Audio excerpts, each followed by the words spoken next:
Hi Mr. Loria, or anyone that's watching this video. I'm Flo Edmondson, and this is my video on comparing two separate countries. So I chose Syria and India.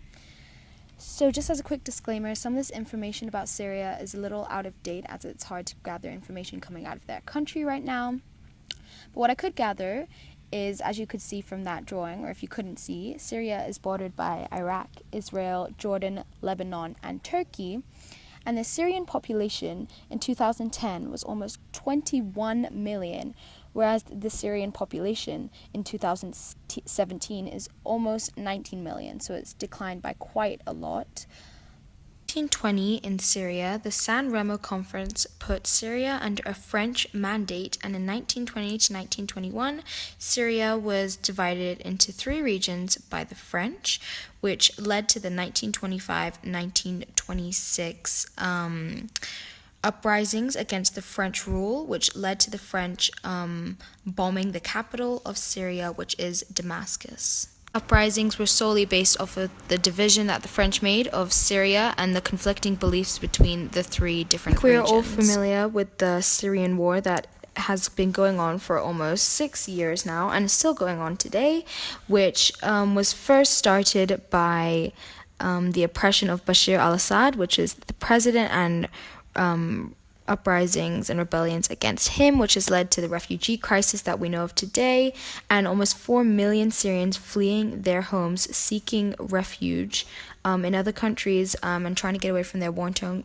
home country, which is Syria. Moving on to the second country I'll be talking about today, India. Here's just a rough sketch of where India is, and it is bordered by Pakistan, Bangladesh, Bhutan, Nepal, China, and the population is almost 1.5 billion, and India was colonized by the British at the beginning of the 18th century, as the British wanted a lot of the resources that India had for trade. British wanted Indian resources such as cotton cloth, winding raw silk, sugar, and opium, and the British power intervened in Indian politics around the 1750s, and when the British colony of India gained independence in 1947, it was separated into two separate entities known today as India and Pakistan. So in 1947 to 1948, it was the Indian-Pakistan War, as the state of Kashmir bordered India and West Pakistan, and India has a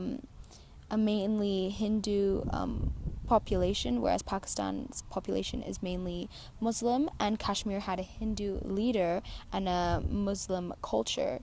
So it ended with a UN mediation, and it declared Kashmir is a part of the Republic of India. Now moving on to dominant industries. India has the 9th largest economy, and they have a huge cotton and textile industry, and the largest organized industry, which accounts for about 4% of India's GDP, and they also have large amounts of sugar.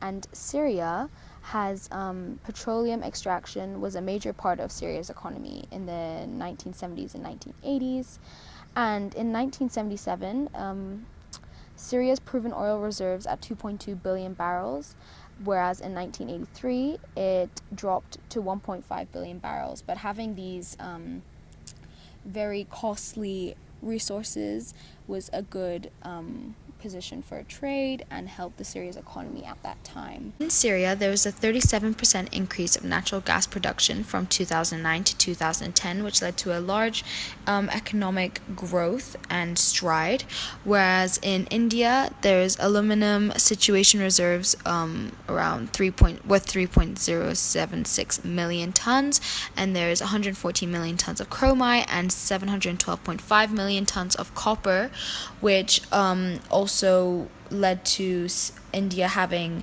a very stable economy, as these resources are very costly and good for trade. Moving on, India's HDI index number is 0.609, and their ranking's 130. Their GDP per capita is 2,000, but expected to be 7,000 by 2020, and their GNI per capita is 1,530. For Syria, their HDI index number is 0.594, and their ranking is 134. GDP per capita from 2010 is 2,834.67, and their GNI per capita is 2,610. As far as arable land, in India, 60.3% of India's land is arable land.